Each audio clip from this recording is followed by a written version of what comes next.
Hey, so real quick before I head out to work to nanny for my twins, I just wanted to give a quick babysitter's tip. I've been posting a lot of videos lately of me reading books aloud. During this pandemic, I've noticed a lot of parents are, stuck home with their kids, running out of activities and things to do. But the tip that I wanted to give for potential babysitters or babysitters, potential nannies, caregivers. I mean, we're pretty crucial at this time right now. We are considered essential workers during this pandemic. We've become necessary for other essential workers to get to work. We've always been essential.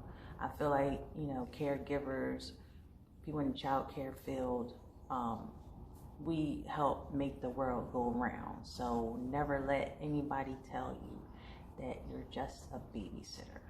I mean, it's not an easy job. It requires a lot of patience. But the tip. I wanted to give a quick reading tip. I think book selection is important. My twins are 2 years old. We've been reading. I started with them when they were 4 months old, and we've been reading ever since then. So the first key to reading would be to select age-appropriate books. So with babies, infants, they're not actually reading, but I mean, you're reading to them, and at some point they're going to want to touch the books. So with babies, infants, they tend to put things in their mouths. So there are some books that are geared towards that, soft books. They might have like little rubber thingies on the edge and little rattles and stuff on them like that. I have toddlers. They're 2. Board books like this, something sturdy so that they're not ripping the pages. Yeah. This is a good book for a toddler. It usually has a recommended age on it somewhere. So we like to pick age-appropriate books. I don't see it in here. It might be here, but I don't know. I don't see it at a glance. But sometimes they have the age group that it's suitable for. So at this point, my twins, they're 2 years old. I read all books to them, but for them to handle a book on their own, it needs to be sturdy, colorful, so that as opposed to this book, I like this book, just regular paper. So they get a little rough, a little excited about the characters and the colors on the page, things like that.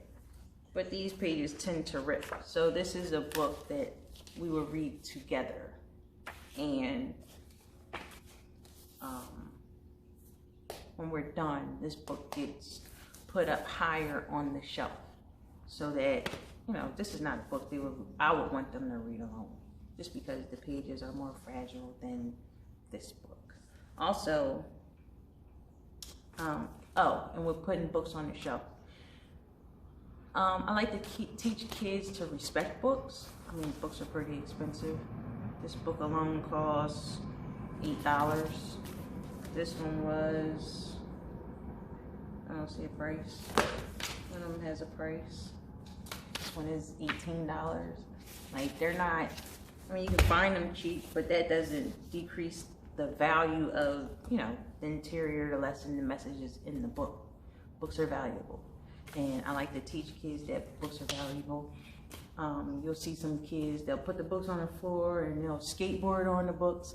But I like to teach them that, books are to be respected, they're to be valued. So even if you don't have a bookshelf, you can place them nicely in a corner, pile them up, stack them, I don't know, but keep them somewhere where they're out of the way and your kids aren't destroying them. Let them know that the books are to be respected and valued. But another thing I wanted to touch on, check my watch because I gotta leave soon. The way you read a book. So a lot of people, you know, when they read the baby's sitting in their lap, it's nice. It's a bonding time, which is cool. Like, you're not really too much into the message that the book is trying to send at that time, like when you're reading it to a baby.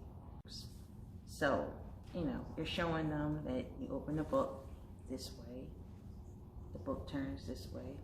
When you're reading a story, the book turns this way.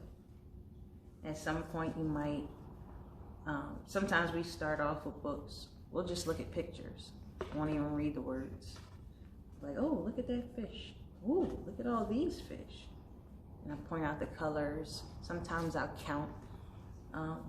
Just little stuff like that. When you do get into reading, one other way, like my toddlers, they're 2, like I said, for them to develop language skills and to start to notice emotions in your face. Like, sometimes you read a book this way. So as they're looking at the book and they see your face, they can see the expression on your face when you get to certain words or phrases. Like if you read a line that says, Johnny is sad, and you make an expression on your face that would resemble someone being sad. So you would read, Johnny is sad today. Something like that. So they'll be able to associate the word sad with an emotion that they've seen on your face. So, you know, in your lap for, you know, bonding time, whatever. And when you're trying to teach word association, I'll say that, word association. And, you know, you want them to when they start to speak, I guess. So when they start to speak and develop language skills, they need to see how your mouth forms words. And when my sister watched one of my videos, she said that I made sure I pronounced all the words.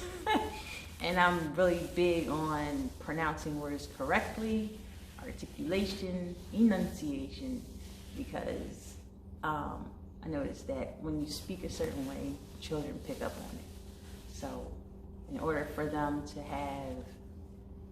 to develop the correct way to say a word, I want to say it correctly. I read these books pretty often, so some of them come more naturally than others. I've already developed a flow for some of them. Yeah, and read books often. Repetition helps with memory, learning. I can't speak on, well, since I'm Muslim, I'll speak on the Quran.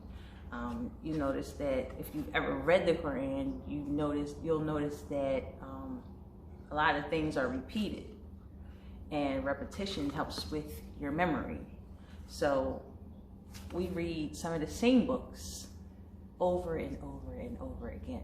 I mean, it doesn't get boring. We switch it up a little bit with, you know, the different ways that we say certain things, but sometimes I'll pause and I'll let them finish a sentence for me. So, I mean, it gets fun. They pick the books and hand them to me, and I read them, and we have a good time.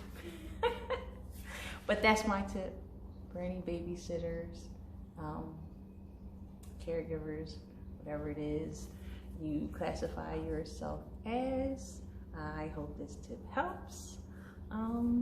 Yeah, I'll try to post some more tips if they're helpful. I don't know, I gotta go to work. So,